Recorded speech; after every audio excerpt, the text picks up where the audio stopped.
Hello guys, in this video I'm going to be showing you how you can add Stripe payment method to your Shopify website. So Stripe is basically a payment provider that allows users to buy your products using their MasterCard or Visa card or any other debit or credit card. So in order to add Stripe to your Shopify website, you need to click on settings and here you need to go to payments. Here you need to click on choose a provider and you will see Stripe payment method as a recommended provider. So make sure that you are in one of these countries. So Stripe locations,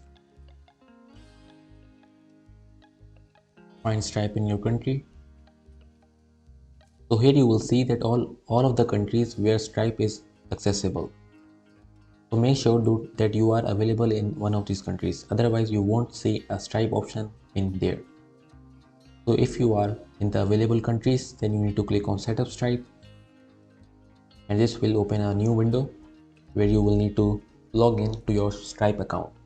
Once you are done, you need to click on continue and then your Stripe payment method will be connected to your Shopify website. So I hope you found this video useful. Please hit the like button and don't forget to subscribe to our channel.